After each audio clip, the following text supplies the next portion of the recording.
Assalamualaikum warahmatullahi wabarakatuh.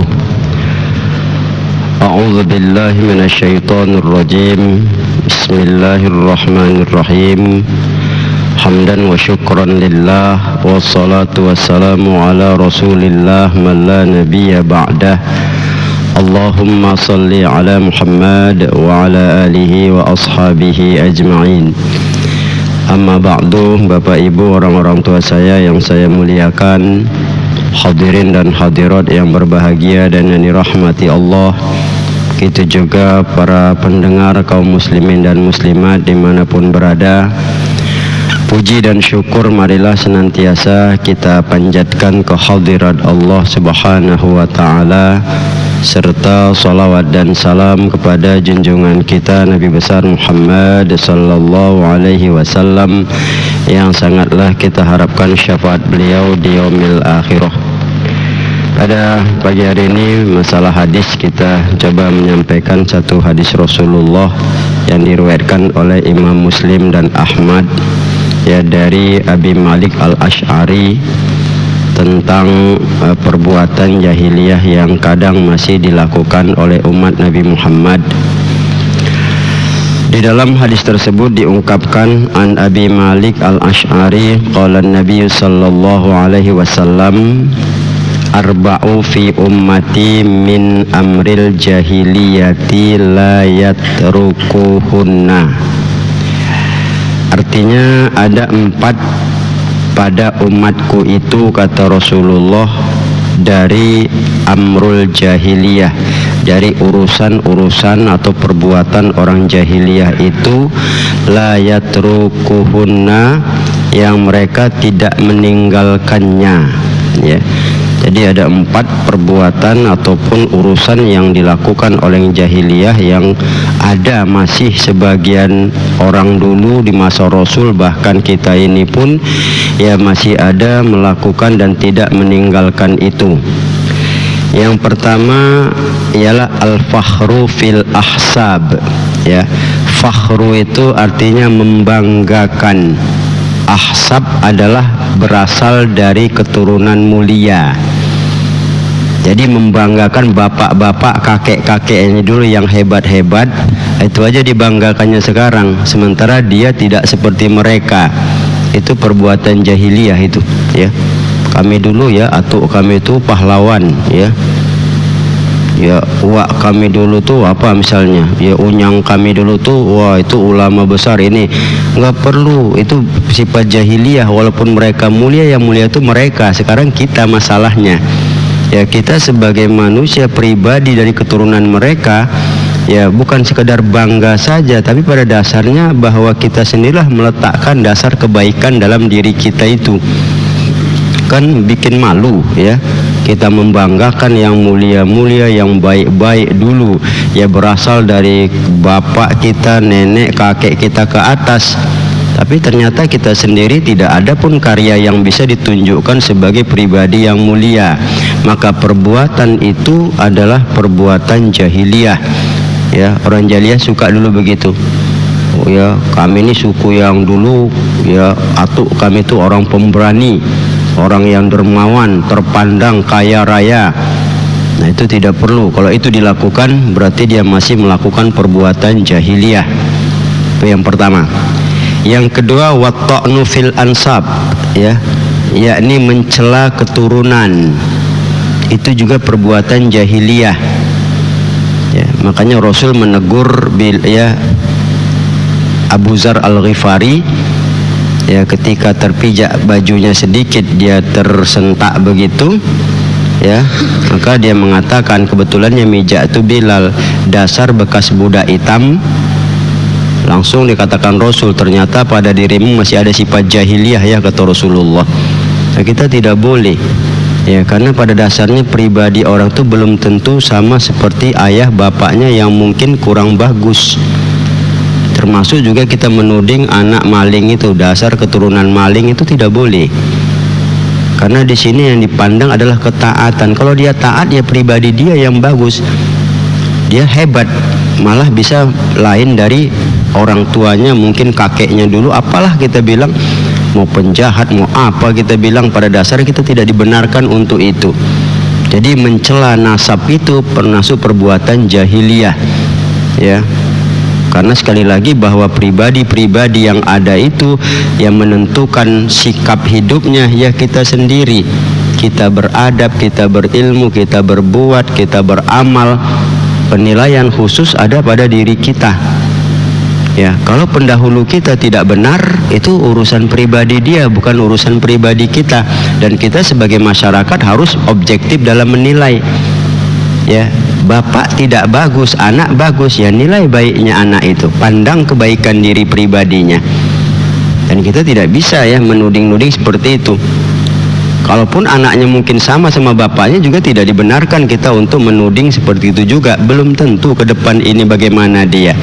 Paling tidak kan bagaimana kita meresponnya untuk bisa merangsang dia itu menjadi orang yang baik. Itu yang perlu. Ya, dasar keturunan apa ya, orang-orang miskin, orang apa, itu tidak dibenarkan sama kita yang melakukan tindakan seperti itu atau mengungkapkan itu. Karena orang jahiliyah dulu suka begitu. Ya, sudahlah dimerdekakan masih juga disebut. Ya, seperti Bilal, ada seperti Wahsy, itu juga pernah dicela juga oleh orang jahiliyah ketika dia masuk Islam. Ya, kau kan dulu budak kau. Nah, kan begitu. Ya, jadi hal-hal yang seperti itulah yang tidak dibenarkan oleh agama kita, apalagi dari segi nasab.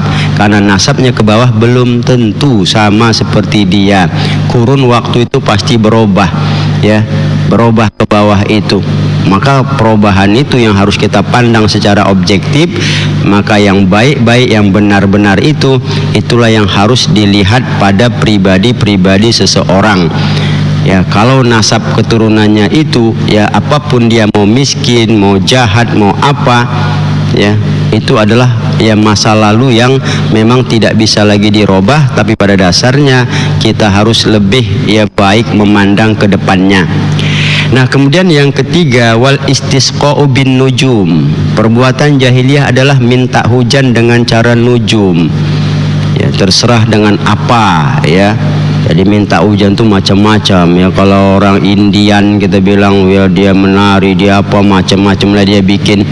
Ya, ada yang berbagai macam ramalan dukun. Kalau di ya Mesir kuno dulu ya, kalau kita lihat apa ya, mereka itu pakai pengorbanan dan sebagainya ya.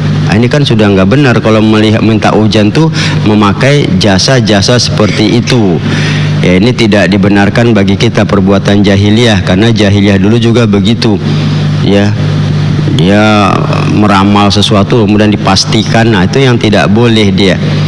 Bicara masalah ilmu falak terserah, itu pada dasarnya ya bahwa bisa dibenarkan dengan catatan bahwa hasil akhir itu adalah ya insya Allah.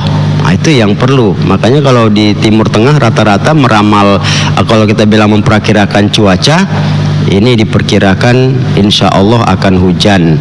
Kalaupun tidak ya terpulang kepada Allah, ya terserah. Itu kan pada dasarnya hujan itu mutlak. Di Quran itu berulang, wallahu anzala minas sama'i ma'an. Dialah yang menurunkan hujan dari langit. Tidak ada yang diketahui manusia, hanya Allah yang mutlak persis mengetahuinya kapan di antaranya turunnya hujan. Apa yang dikerjakan manusia besok, itu di surat Luqman ayat 34 itu sampai begitu digambarkan. Itu mutlak.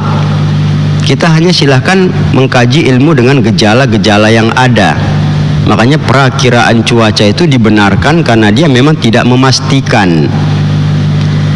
Yang diharamkan itu kan adalah memastikan. Ya. Tengok ini hari pasti hujan, tidak bisa tidak, pasti ini hujan ini. Ah, itu yang tidak dibenarkan. Ini kemungkinan ya dari cuaca yang begini akan hujan. Mari kita berdoa, ya kan baik-baik begitu, ya. Karena kemungkinan bisa iya bisa tidak. Apa yang kita buat? Ya berdoa, minta sama Allah. Itu yang baik sebenarnya. Ya hal-hal seperti ini. Tapi kalau sudah memastikan, apalagi pakai ya macam-macam, pakai teori perbintangan dan sebagainya. Tapi yang jelas ya memastikannya itulah yang tidak dibenarkan ya ketika kita melakukan tindakan seperti itu. Jahiliyah dulu ya begitu. Dia pakai ya hal-hal yang apa ya dengan berbagai macam, mau tulang mau apa kita bilang ya Nah, itu digunakan mereka, ini pasti hujan ini. Nah, ternyata nggak hujan-hujan juga kan. Nah, ini menunjukkan bahwa tidak bisa dimutlakkan seperti itu. Baru yang keempat yang menunjukkan perbuatan jahiliyah kata Rasulullah adalah niyahah, yang meratap. Di dalam syarah Jami'us Shaghir, ya ini kitab Faidul Qadir, itu niyahah itu adalah meninggikan suara ya dalam kemalangan, ya, dimana meninggikan suara itu dalam artian apakah menangis berbuat karena adanya ya kebencian dan tidak menerima qadha. Nah, di situ dia kita nggak nerima, yang mati itu nggak boleh. Kita menyalahi Allah, menyalahi ketetapan, maka kita tinggikan suara. Nah, itulah orang dulu jahiliyah itu. Jadi ada yang meninggal dia nggak terima, dia teriak-teriak, dia kok bisa mati begini, nggak bisa ini segalanya. Nah, inilah kalau kita bilang namanya niyahah itu, yang pasti bahwa tekanan dasarnya bahwa dia menolak qadha, menolak takdir yang terjadi, dia tidak terima, dia mencela Allah, ya, dia tidak senang apa yang Allah bikin, maka timbullah suara besarnya itu apakah dalam bentuk menangis. Dia itulah gambaran meratap itu, ya, meninggikan suara ya terhadap musibah yang ditimpa, yang menimpanya itu, timpakan kepadanya, di mana tingginya suaranya itu ya dalam rangka menangis dan berkata-kata adalah membenci qadha, tidak menerima ketetapan, menolak takdir yang sudah terjadi. Itu yang digambarkan dengan niyahah itu. Itu perbuatan jahiliyah. Jahiliyah dulu begitu. Ada yang meninggal berguling-guling, dia dikoyaknya bajunya, dipukulnya mukanya, kok bisa begini. Nah, inilah ya sambil menangis, suara yang tinggi, berkata-kata. Nah, ini yang tidak dibenarkan dalam hidup kita. Kalau ini dilakukan berarti kita sudah melakukan perbuatan jahiliyah. Demikian wallahu a'lam.